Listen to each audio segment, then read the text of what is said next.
how serious should we take it? How alarmed should we be when the president is saying that he's moving around U.S. nuclear assets on his True Social account and making threats towards Russia?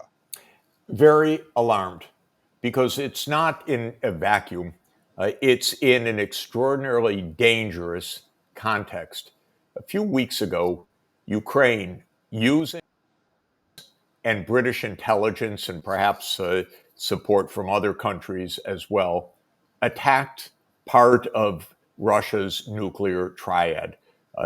There was an attack on using drones that had been smuggled in or positioned in Russia to attack part of the strategic bomber fleet of Russia. This is quite extraordinary. We're talking about attacks supported by Western intelligence and other Western military support, satellite readings, positioning, and so forth, to attack part of the Russian nuclear fleet. Well, it's just unimaginably dangerous. And there are a lot of crazy people in Britain. The whole leadership is crazy as far as I'm concerned. They lost their empire, but they didn't lose their imperial mentality at all. And in the CIA, it's the same story. I'm sorry to use intemperate language, but idiots like Lindsey Graham or Richard Blumenthal, who just want to escalate, of course it's dangerous, because people are completely intemperate. The president is seemingly without any understanding, and he's played, or he plays others, or he's got delusions of grandeur, whatever it is. This is very dangerous.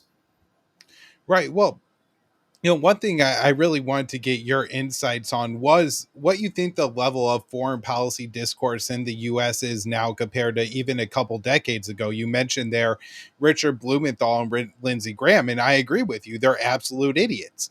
And yet, if Fox News Sunday or Meet the Press is going to have on a senator to discuss foreign policy, they're going to put Lindsey Graham and Richard Blumenthal up there as, kind of the Democratic and Republican expert on foreign policy. These are supposed to be the senators that have a deeper understanding of the issue. But then when you listen to Lindsey Graham speak, he's, talking about conducting foreign policy through whooping Putin's ass. Like, seems to be how he also looks at it. So do you think there's been like a real steady decline in the foreign policy thinkers and even among the establishment who maybe you were very critical of and I've been critical of, but they seem to be getting far worse as time goes on?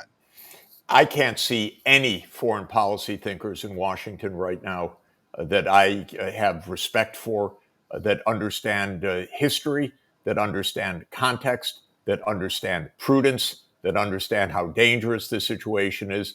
The Senate, other than I like one senator, Rand Paul, but the rest of the Senate is absolutely vacuous. And just go to the House side. Oh my God, it's not even imaginable how horrible this is. Think of it. Our Congress gave 57 standing ovations to Benjamin Netanyahu. To my mind, that says it all. Either they're completely bought, or they're complete idiots, or they're completely blackmailed, or some combination of all of them. But there isn't one that's thinking right now, excuse me. And this is not the situation as it was 30 years, 40 years. I'm old enough to say 50 years ago. I remember J. William Fulbright. He was a brilliant senator, chairman of the Senate Foreign Relations Committee. He wrote books. Can you imagine a senator who writes books right now? Fulbright wrote a great book 60 years ago called The Arrogance of Power. It has withstood the test of time. We had leaders like that.